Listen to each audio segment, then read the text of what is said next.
This is Democracy Now!, democracynow.org, the War and Peace Report. I'm Amy Goodman as we continue to look at the fallout of the U.S. assassination of Iran's top military commander, Qassem Soleimani, in Baghdad last week. On Sunday, the Iraqi Parliament voted to expel all U.S. military forces from Iraq. President Trump responded by threatening to impose sanctions on Iraq, quote, like they've never seen before. Iraq's already been the target of some of the harshest sanctions the world's ever seen. U.S.-backed sanctions killed more than 1 million Iraqis, including 500,000 children between 1990 and 2003. We go now to Baghdad, where we're joined by Ghaith Abdul-Ahad, correspondent for The Guardian newspaper. His latest piece is headlined, Iran Ends Nuclear Deal Commitments as Fallout from Soleimani Killing Spreads. Ghaith, we spoke to you last week in Turkey. You made it to Baghdad. Talk about what you're seeing, the response in the streets to the assassination of the Iranian leader at Baghdad airport last Friday. Well, Amy, good morning. First, I would like a slight correction. The piece was written by my colleague Martin Choloff and not me. But I arrived in Baghdad. I arrived in Baghdad just as the day when the funeral for General Qassem Soleimani and his Iraqi associate, Abu Mehdi al-Muhandis, was taking place. I stood there amongst, I would say, tens of thousands of people. Many of them were militiamen. Many of them were waving the flags of their respective militias. It was a very, it's a very impressive scene, I have to say. I mean, these militias, we have to remember, the last 3 months were on the back foot. They were accused of oppressing demonstrators. A lot of the demonstrations in Baghdad were targeting these militiamen as oppressive, corrupt part of an Iranian, a pro-Iranian government. But since the assassination, we've seen these militias come back into the street in force. As we've said, the narrative changed from demonstrations versus the government into Iraq is in the middle of a confrontation. You like it or you don't, but Iraq is in the middle of a confrontation between the United States and Iran. And the question those militias and politicians are asking is, either you are with the United States or you are with Iran. And that was, again, the scene we've seen in the parliament. So the parliament held an emergency session to, quote, expel all foreign troops, and especially the Americans, from Iraq. And we've seen the people who attended, the parliamentarians, the Sunnis and the Kurds boycotted this session. So this is where you see the clear divide within Iraq at the moment. And then you've seen even some elements within the Shia bloc, like Muqtada Sadr, who for the past few months was trying to position himself as a, if not anti-Iranian, anti-Iranian power in Iraq. Suddenly, all these different Shia factions stumbling among themselves, trying to prove who is pro-Iran further. So Muqtada issues a statement calling for the declaration of all of the formation of international resistance brigades against the Americans. You see the parliamentarians chanting yes, yes to Soleimani, no, no to America in the Iraqi parliament. And then they passed a resolution which is, it's not clear as ending American presence in Iraq immediately. It basically calls to end the agreement upon which America started providing aid to Iraq to fight ISIS in 2014. But it leaves in place the strategic framework agreement that Iraq signed with America in 2008. But for the consumption, for the local consumption, the optics are clear. These powers, these Shia militias, these different forces in Iraq are willing to go even further than the measured Iranian response we've heard up until today. They're willing to go and declare themselves as soldiers in defense of Iran and Iraq. Ghaith, can you comment on this new information that's come to light about the timing of Soleimani's assassination Friday morning? Iraq's caretaker Prime Minister Abdullah Mehdi has revealed he had plans to meet with Soleimani on the day he was killed to discuss a Saudi proposal to diffuse tension in the region. Mehdi said, quote, he came to deliver me a message from Iran responding to the message we delivered from Saudi Arabia to Iran. Saudi Arabia, obviously a well-known enemy of Iran. Was he set up? Talk about the significance of this.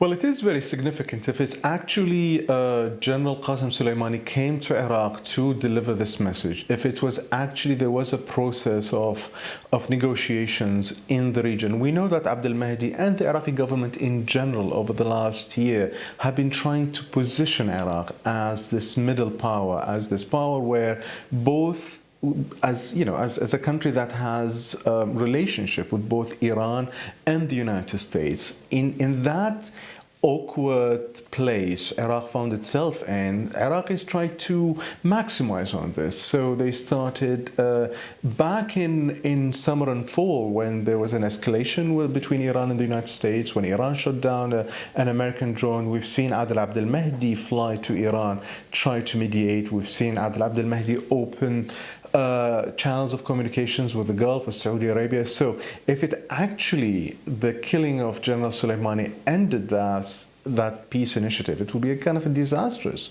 in the region, because as Nargis was saying earlier, it is, it's good. It's Pompeo speaking about Iran being this ultimate evil in the region as this crescent of Shias, as if they just arrived in the past 10 years in the region. The fact, if we see Iran's reactions, it's always a reaction to an American provocation. You've seen the occupation of Iraq in 2003. You've seen Iran declared as an axis of evil. So if you see it from an Iranian perspective, it's always this existential threat coming from the United States, and I don't think there is a more existential threat than in past year. So yes, I know. I mean, I think Mehdi and the Iraqi government were trying to find this middle ground, which I think is totally lost, because even Mehdi, the person who was trying to find this middle ground, was the person who proposed this law yesterday in the parliament to expel all American troops from the country. And I would like to add another thing. The killing of Qassem Soleimani ended an era in which both Iran and the United States coexisted in Iraq. So from 2013-14, we as journalists, we've seen in the front lines how the proxies of each power have been helping each other. So we've seen Iranian advisors helping the American-trained Iraqi army unit or counterterrorism unit in the fight against ISIS. In the same sense, we've seen American airstrikes on threats to these to ISIS when it was threatening these militias. That coexistence, it didn't only come from both having sharing an enemy, which is ISIS or Daesh, but also these were the rules of the game. These were the rules in which Qassem Soleimani could travel openly in Iraq. I mean, remember, Qassem Soleimani arrived in Baghdad airport, where half of it is an American base. Qassem Soleimani could travel openly in Iraq. He took selfies, people took his pictures. That didn't happen in secret. Qassem Soleimani was not Abu Bakr al-Baghdadi hiding in a cave or moving stealthily through the country. These movements, he stayed in the green zone. So all this happened because there was an understanding between the Americans and the Iranians. If the Americans wanted to keep their bases in Iraq, the Iranians would have the freedom to move. And with the killing of Soleimani, I think the rules of the game had totally changed. So now I think the first victim of the assassination will be the American bases in Iraq. I don't see any way where the Americans can keep their presence as they did before the assassination of Soleimani. And even the people in the streets, even the people who opposes Iran, who opposes the presence of Iranian militias in power and politics, the corruption of these pro-Iranian parties, even those people would look at these American bases now as not as a force that came to help them in the fight against ISIS, but a force that's dragging them into a war between Iran and the United States. President Trump said, we're not leaving unless they pay us back for it, meaning the Air Force Base. So what do you see happening with these U.S. troops? I mean, the Iraqi government years ago also said they had to leave, and they didn't. Well, one thing I would like to comment when President Trump said the Iraqi sanctions that the Iraqis have never seen. We've seen sanctions, Mr. President. We've seen hunger. We've seen, I mean, I lived through so many wars in this country, but I don't think there was anything more traumatizing than the sanctions, where you couldn't get medicine, you couldn't get pencils, you couldn't get even papers to draw on in school.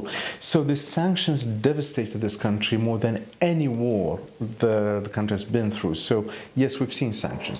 Secondly, there are two kinds of American presence here, and again, a lot of the Parliament resolution yesterday was for local consumption and for theatrics and to show support for the Iranians. So you have the American bases in the country, and these are part of the strategic agreement with the United States in which they train Iraqi army, there is train the Iraqi Air Force, Iraqi F-16 squadron is based in these bases. And then there is the American troops that arrived in the country back in 2014 when Prime Minister Abadi at that time sent a letter and a law passed by the Parliament asking for an aid and assistance in the fight against ISIS. Now, President Trump himself said he wanted these troops out. It's weird that he would sanction a country for doing what he actually wanted to do. But in any case, the awkwardness started when Americans brought troops to Iraq out of Syria and said they're positioning them in Iraq just to counter the presence of Iranians. That's when Iraq found itself in a very awkward position, pulled between Iran and the United States.